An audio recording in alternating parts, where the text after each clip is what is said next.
I'm Dr. Meenakshi Mahar, Assistant Professor, Zoology, Sri Samvyaji Government College, Mandafya, Chittorgarh.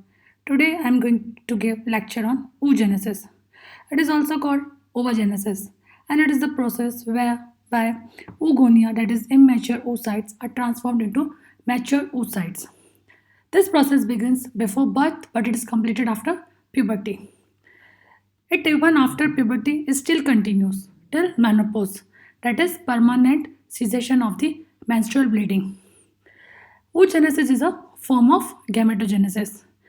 As I explained in earlier lectures, that gametogenesis is of two types, that is spermatogenesis and oogenesis. Today I am going to give lecture on oogenesis. It occurs in the ovaries of females. There are two main phases of oogenesis, that is prenatal maturation of oocytes and postnatal maturation of oocytes. Prenatal maturation of oocytes, it is during early fetal life. In this, oogonia proliferate by mitosis and then enlarges to form primary oocytes before birth. As primary oocytes form, connective tissues cells surrounds it and forms a single layer of flattened follicular epithelial cells, and together it forms primary oocyte, and the enclosing layer of cells form a primordial follicle. As the primary oocyte enlarges during puberty, the follicular epithelial cells transform into cuboidal cells and the columnar cells that thus form a primary follicle. The primary oocyte is usually surrounded by acellular glycoprotein covering known as zona pellucida. It appears as a regular mesh-like appearance. It is with intricate fenestration on electron microscopy. Primary oocyte always begin the first meiotic division before birth, but completion of the phase of prophase does not occur until adolescence as a result of the substance called oocyte maturation inhibitor.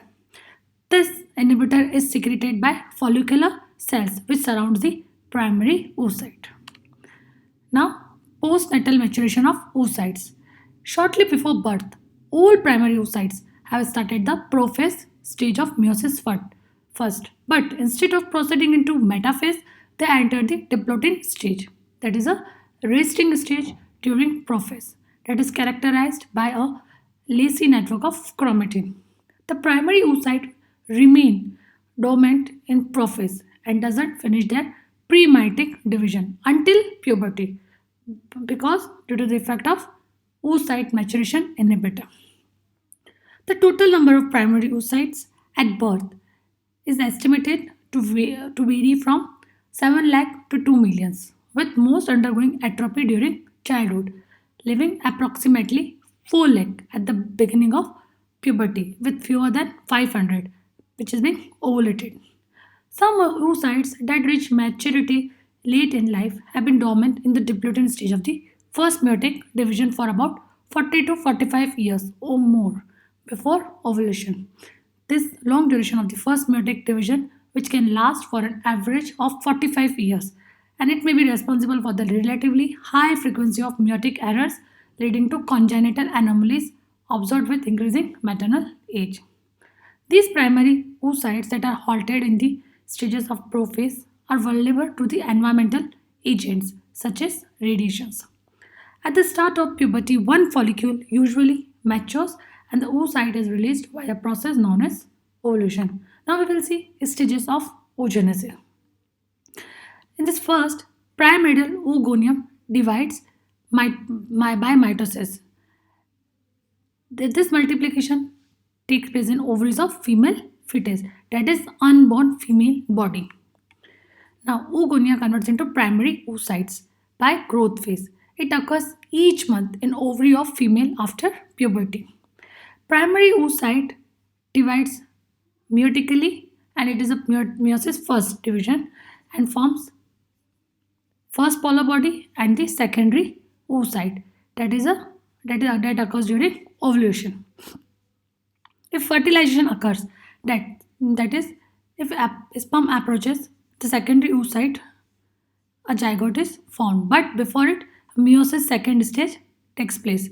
Secondary oocytes by meiotic second division divides into second polar bodies or and mature ovum. This mature ovum occurs as a result of fertilization. Now, conclusion. The primary oocyte enters into first meiotic division before birth but completes it at a puberty just before ovulation. Primary oocytes are not formed again after birth. This is the reason why every female has a specific number of oocytes that are released monthly through a process called ovulation. The secondary oocytes enters the metaphase stage of the second meiotic division at the time of ovulation and continues till fertilization. If fertilization occurs, then the secondary oocytes completes its meiotic division. At birth, the ovary contains about 2 million germ cells, with most of them degenerating, and only about 40,000 oocytes are left in the ovary at puberty.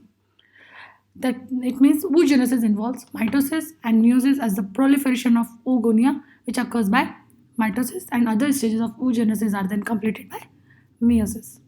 Thank you.